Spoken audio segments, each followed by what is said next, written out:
Did you know that almost 3/4 of the Earth is covered by oceans? They're all connected to each other. The biggest ocean is called the Pacific Ocean. Pacific means peaceful. But this ocean can have giant waves. Doesn't look so peaceful to me. There are many amazing animals that live in the Pacific Ocean. Some are huge. Some are tiny. Some are fish. Some are mammals. Some are crustaceans. Some are squishy invertebrates. There are even birds that spend their whole lives on the Pacific Ocean. Let's go see! Gosh, these are loud critters. These are California sea lions. Sea lions are big, bulky mammals. The male sea lions are bigger than the females, reaching almost 2 meters long and weighing about 300 kilograms. That's about the size of 4 people. Sea lions like to sun themselves on coastal rocks. You can sometimes see hundreds of sea lions, all sunning themselves together. They also have their babies on land. But sea lions spend most of their time in the water, swimming and playing. They hold their breath and can dive underwater to catch food. They like to eat fish, squid, octopuses, and all kinds of shellfish like clams and mussels. You might confuse seals with sea lions. But sea lions have visible ear flaps and can sort of walk on land using their large flippers. Seals have much smaller flippers and they don't walk. They wriggle on their bellies. Also, no cute little ear flaps. The sea otter is another ocean mammal. It lives in the northern Pacific, in the shallow waters right along the coast. Sea otters are known for staying well groomed. Taking care of their thick coat of waterproof fur helps keep the sea otter warm. Did you notice their webbed hind feet? These help the sea otter swim. They're really good at diving to catch food. They can stay underwater for a few minutes. They hold their breath and look around. The sea otters can even close their nose and ears so water doesn't get in. What do they catch? Sea otters like to eat all kinds of seafood, including clams, mussels, crabs, squid, and fish.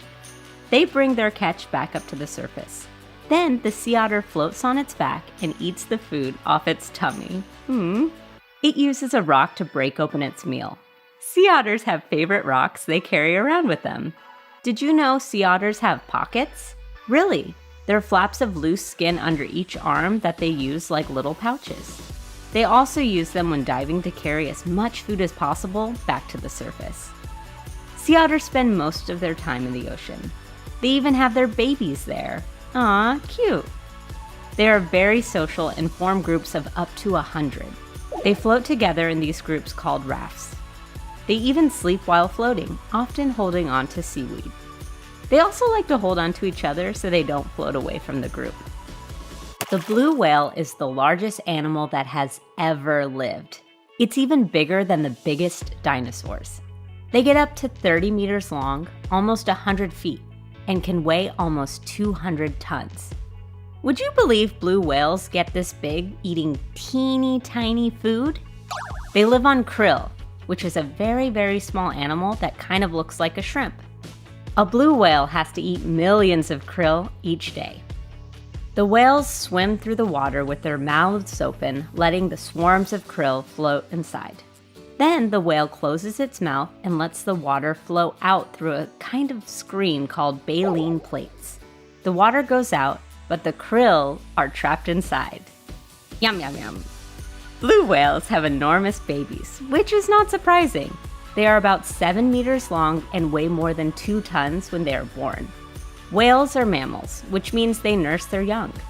Baby blue whales drink more than 400 liters of milk from their mothers each day. Hey, do you hear something? Oh, it's just a blue whale song. That's right, blue whales sing to each other. I wonder what they're saying. Did you know that coral is an animal? It looks like a very pretty rock, but nope, it's an animal. One way you can tell is because it eats other animals for food. Each individual animal is called a polyp. Coral are related to jellyfish, which you can see at the early stage of its life when it can swim freely around looking for a home. The polyp attaches to a rock or some old coral.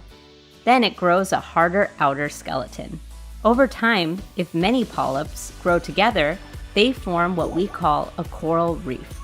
Coral reefs are home to many, many kinds of sea life, including all sorts of beautiful fish, starfish, sea slugs, sea turtles, eels, seahorses. That's a kind of fish. Coral reefs are habitats for many animals, and so it's really important they are protected. You may be wondering, how does an animal that is stuck in one place eat? Coral eat by catching tiny floating animals called zooplankton. They stretch out long, stinging tentacles and catch their prey as it floats by.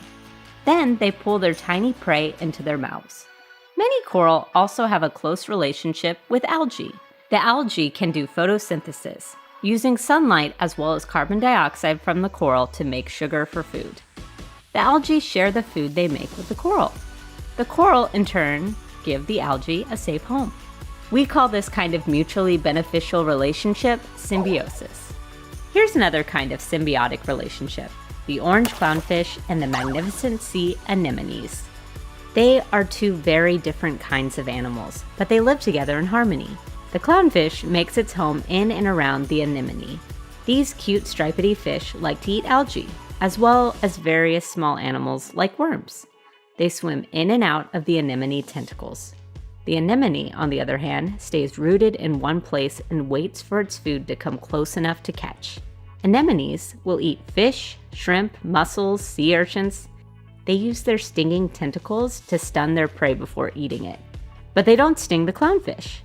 The anemone might be using the clownfish as bait to attract some bigger fish for its dinner.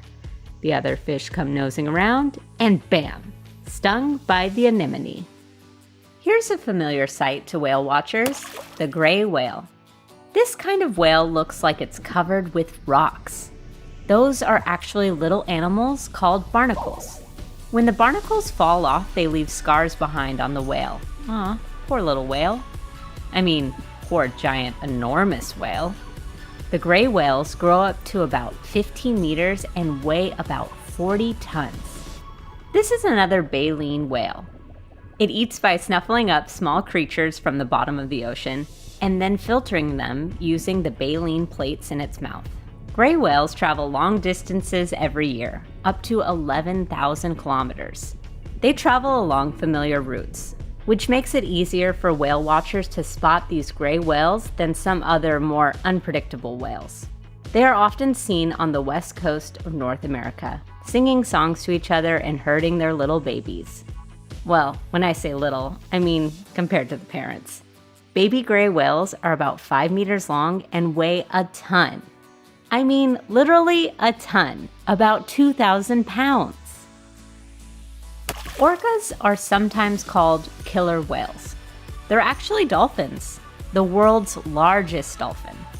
These mammals are huge, about 8 meters long and weighing about 11 tons. They get their nickname because they are very successful hunters. Orcas will eat almost anything: seals, sharks, whales. They can find their prey using echolocation. They make clicks and other sounds and listen for the echo that bounces back. That tells them which direction to swim. Sort of like a bat, but a giant killer bat that lives in the ocean.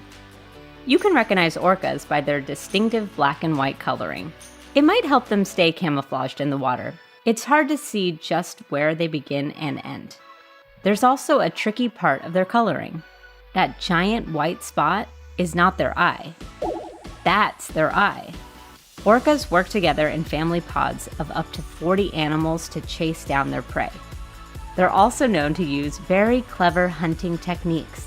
For instance, if they see a seal or other prey animal on a piece of ice, they swim quickly towards it, making a wave.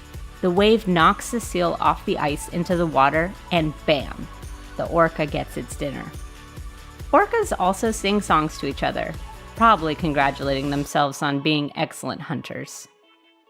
This is a seabird called the wandering albatross. It doesn't actually live in the ocean, but it spends almost its whole life flying over the ocean. It has the longest wings of any bird, about 3 meters across. This lets the albatross glide in the air for hours at a time. It hardly has to flap its wings at all. it does land on the water to eat, picking up fish, squid, and octopuses. When the wandering albatross finds a mate, they make a nest on land and take turns keeping their egg warm. Once it hatches and is big enough to leave the nest, they all return to the water. Is that another huge bird flying underwater? No, that's a manta ray, which is a very unusual looking fish. It's one of the biggest kinds of fish in the Pacific Ocean, with a wingspan that can get over 7 meters across.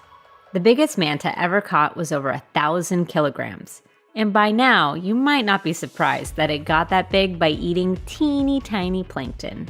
Have we talked about plankton yet? Plankton is not just one kind of animal. It's a catch-all name for any tiny organism that lives floating around in the ocean, usually drifting around the top. This includes small crustaceans and the eggs and larvae of bigger animals. Animals that eat plankton, like the manta ray, are filter feeders. They suck in huge quantities of water and then use baleen or other kinds of toothy combs in their mouth to hold onto their food and let the water run out. Manta rays like to swim together when they're feeding. They really do look like a flock of birds. Is it my imagination, or is he smiling at us? Or maybe he's hungry. Ugh, good thing we're too big to be plankton. The giant clam is the largest mollusk on Earth. It gets over 1 meter across and can weigh over 200 kilograms, more than 400 pounds. This doesn't happen overnight. These clams can get over 100 years old. They don't always look like this though. For the first 12 hours of their lives, they're just fertilized eggs, floating next to their parents. Then they hatch and are soft larvae drifting in the water.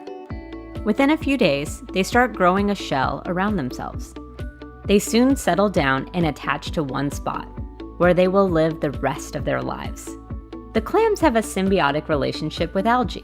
The algae do photosynthesis and give sugars and proteins to the clam to eat. The giant clam also eats some passing plankton as a filter feeder. I know what you're thinking. Is it safe to swim next to a giant clam? Can it trap prey by snapping its giant shell shut? No. It moves very slowly. Since giant clams are cemented in one place, usually on a coral reef, you might wonder, how do they reproduce? Neighboring clams send out swarms of eggs and sperm that have to run into each other. That's how. These were just a few of the amazing animals living in the Pacific Ocean. Have you seen any of these animals in person? Tell us about it in the comments. We'd love to hear your stories. Now it's time to watch another great video about animals from Socratica Kids. You get to pick.